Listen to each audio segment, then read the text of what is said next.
मुंबई के निकट माता बगलामुखी मंदिर के निर्माण के लिए आपके सहयोग की अपेक्षा रखते हैं। अगर आप सहयोग करना चाहते हैं तो पेटीएम, बैंक ट्रांसफर या यूपीआई से दान कर सकते हैं और ये दान इनकम टैक्स में आयकर धारा एटीजी के अंतर्गत टैक्स में छूट का लाभ ले सकते हैं। इसके बारे में अधिक जानकारी नीचे डिस्क्रिप्शन में दी गई है। मुंबई के निकट वज्रेश्वरी में 2 दिन का 64 योगिनी साधना शिविर का आयोजन होने जा रहा है। इसमें 1.25 लाख से 5 लाख मंत्र का अनुष्ठान होने जा रहा है। अगर आप शत्रु, कर्ज, बीमारी, तंत्र बाधा से परेशान हैं तो सुरक्षा के लिए ये साधना बहुत ही जरूरी मानी जाती है। इस साधना के द्वारा आप अपने पूरे परिवार को सुखमय जीवन दे सकते हैं। वहीं पर आप व्यापार, नौकरी और शत्रु से पूरी तरीके से सुरक्षा प्राप्त कर सकते हैं। अगर आप इस रोमांचक साधना को सीखना चाहते हैं तो नीचे डिस्क्रिप्शन में लिंक दिया है, वहां से फॉर्म भर सकते हैं। नमस्कार, दिव्य योग आश्रम की तरफ से आपका हार्दिक स्वागत है।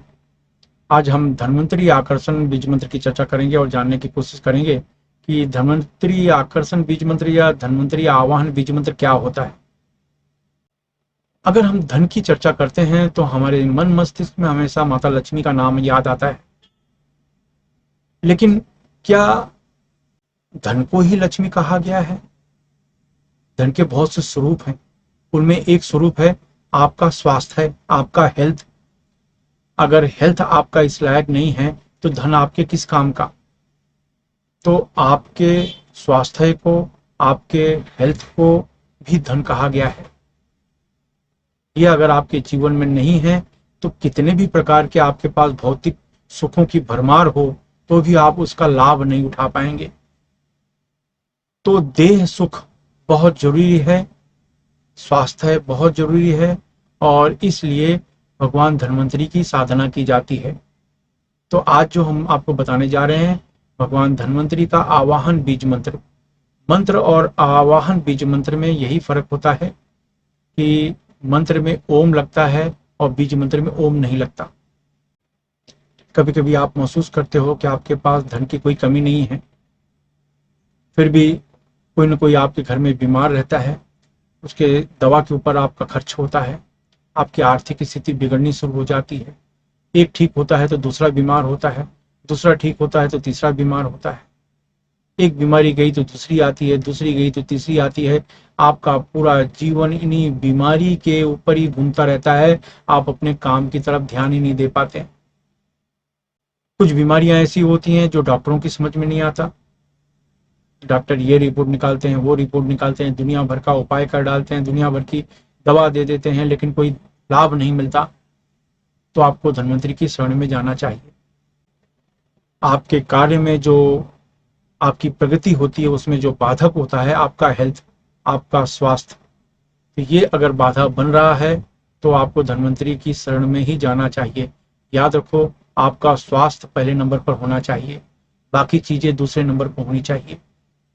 तो अगर आपका स्वास्थ्य अच्छा है, आपके अंदर इम्यूनिटी कमजोर है, आपकी रोग प्रतिरोधक क्षमता कमजोर है, तो बहुत मुश्किल हो जाता है आज के जीवन में आगे बढ़ने के लिए। बहुत सी अड़चनें आती हैं और आजकल आप देख रहे हैं महामारी का दौर चल रहा है।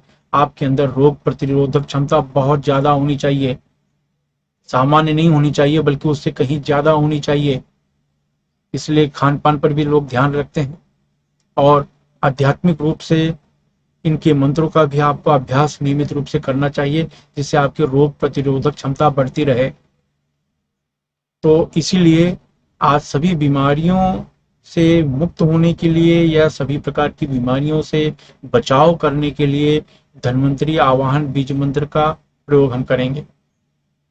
करें क्या? ढीले ढाले वस्त्र पहनकर किसी भी शांत कमरे में बैठ जाएं। जमीन पर नहीं बैठ सकते तो किसी कुर्सी पर या सोफे पर शांत होकर बैठ जाएं। अब उसके बाद अपने सामने सुक्री मुद्रा लगा लें, आगे चक्र पर ध्यान दें, 10 बार आप प्राणायाम करें।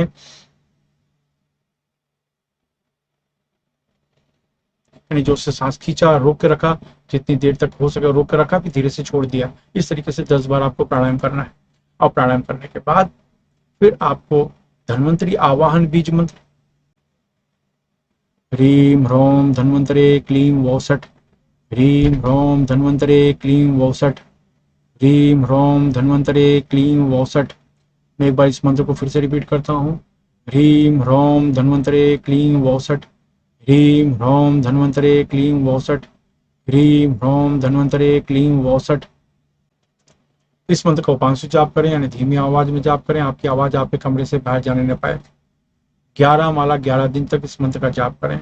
इस मंत्र को किसी भी माला से इनके मंत्रों का जाप किया जा सकता है, कोई भी माला आपके पास हो, लेकिन जो माला को सबसे पहले पानी, कच्चे दूध पानी से आप धो लें, फिर उस माला का उपयोग करें। तो एक हाथ से मुद्रा लगाएं, एक हाथ से मंत्र का जाप करें। तो 11 माला 11 दिन 12वें दिन किसी को फल या भोजन का दान कर दें। अगर माला नहीं है तो दोनों हाथ से मुद्रा लगाएं, आधा घंटा तक मंत्र का जाप करें और 11 दिन तक मंत्र का जाप करें। 12वें दिन किसी को फल या भोजन आप दान कर दें। ये दान करने के बाद फिर कोई अंगूठी, कोई माला, कोई भी आध्यात्मिक वस्तु को अपने हाथ में ले लें। हाथ में लेने के बाद आप 1 माला, 2 माला, 3 माला धन्वंतरी मंत्र का उसमें जाप करें और संकल्प करें। अब एग्जाम्पल, आपके घर के बड़े बुजुर्ग बीमार हैं, बिस्तर पर पड़े हैं, तो आप धन्वंतरी मंत्र का 1 माला, 2 माला, 5 माला मंत्र का जाप करें और अपने बड़े बुजुर्ग को पहनने को दें। अगर वो पहन नहीं सकते तो उनके सिर के नीचे, तकिए के नीचे वो चीज को रख दें। इस तरीके से आप महसूस करेंगे कि एक तो डॉक्टरों के सपोर्ट से उनको लाभ मिल रहा है, गोलियों से लाभ मिल रहा है, ऊपर से आध्यात्मिक तरीके से आपकी जो संकल्प शक्ति है वो बढ़ जाती है, सामने वाले की संकल्प शक्ति बढ़ जाती है, ठीक होने की जो भावना होती है वो बढ़ने लगती है। तो इससे उनको फायदा मिलता है। याद रखें, इसमें ठीक होने, मनुष्य जो बीमारी से मुक्त होता है तो उसमें सबसे ज्यादा जो कार्य करता है वो इंसान की अपनी खुद की भावना होती है। अगर वो ये सोच ले कि अब मेरा कुछ नहीं हो सकता, तो उसका इम्यूनिटी, उसकी रोग प्रतिरोधक क्षमता 0 पे पहुंच जाती है। लेकिन अगर उसके अंदर भावना आ जाए, नहीं मैं ठीक हो सकता हूं, नहीं मैं अब ठीक हो जाऊंगा, तो उसकी इम्यूनिटी डे बाय डे, रोग प्रतिरोधक क्षमता डे बाय डे बढ़ती है। तो ये जो आवाहन मंत्र के द्वारा जो वस्तु आप उसको देते हैं या सिरहाने रखते हैं या आप स्वयं पहनते हैं, तो आपको महसूस होगा कि आपके अंदर एक प्रकार की पॉजिटिव फीलिंग शुरू हो जाती है कि नहीं मैं अब ठीक हो सकता, कुछ भी हो मैं ठीक हो जाऊंगा। तो पॉजिटिव फीलिंग की वजह से आपकी रोग प्रतिरोधक क्षमता है ये तेजी से बढ़ती है। कहीं चमत्कार जादू जैसा कहीं नहीं होता, यह आपके मन को मजबूत करने का कार्य करता है। अगर मन मजबूत होता है तो आपका इम्यूनिटी सिस्टम, रोग प्रतिरोधक क्षमता तेजी से बढ़ती है। तो इस तरीके से इसका प्रयोग करके आप किसी की मदद भी कर सकते हैं। ये प्रैक्टिकल है, आप करके देखिए। लेकिन कभी भी याद रखें, वो जो दवा ले रहा है, जो भी डॉक्टर की सलाह पे जो कार्य कर रहा है, उसको आप कभी भी रोकने की कोशिश न करें। वो करें, प्लस कहते हैं ना, दवा और दुआ दोनों का काम, वो ज्यादा अच्छा है। ये नहीं कि आप कहो नहीं दवा बंद कर दो, दुआ से हम ठीक कर देंगे, तो इसको कहते हैं अंधश्रद्धा, इसके चक्कर में न पड़े। ये तरीका आप करें और आपको अत्यधिक लाभ होगा। धन्वंतरी माला, यानी इसको माला में तैयार करके दें या किसी भी अंगूठी में तैयार करके दें या किसी भी वस्तु में तैयार करके आप जो रोगी है उसके सिरहाने आप रख दें, तो उससे आपको महसूस होगा कि उसको फायदा हो रहा है। इसी को कहते हैं धन्वंतरी आवाहन। आवाहन मतलब स्थापना, आप उस माला में, उस वस्तु में स्थापना करते हैं। तो ये आप करें, इससे आपको बहुत फायदा होगा। आइए चलते हैं इसके नियम के बारे में, जानते हैं इसके नियम क्या है। अपनी पूरी श्रद्धा बनाए रखें। इस मंत्र को गृहस्थ सन्यासी कोई भी जप कर सकता है। इस मंत्र से शरीर में अत्यधिक गर्मी पैदा होती है, इसलिए ढीले ढाले वस्त्र पहनकर अभ्यास करें। महिलाओं को सम्मान दें। पति पत्नी अगर इस मंत्र का अभ्यास करें तो 10 गुना ज्यादा लाभ मिलता है। अगर आप नौकरी कर रहे हैं, बेरोजगार हैं या आप विद्यार्थी हैं, गृहिणी हैं, तो इस मंत्र को पूरी दिशा की तरफ मुंह करके जपें। अगर आप व्यापार कर रहे हैं या कला के क्षेत्र में हैं तो इस मंत्र को पश्चिम दिशा की तरफ मुंह करके जपें। अगर आप लॉटरी, सट्टा, शेयर मार्केट से जुड़े हैं या बैंकिंग क्षेत्र, मेडिकल क्षेत्र, होटल के व्यवसाय के क्षेत्र में हैं तो इस मंत्र को उत्तर दिशा की तरफ मुंह करके जपें।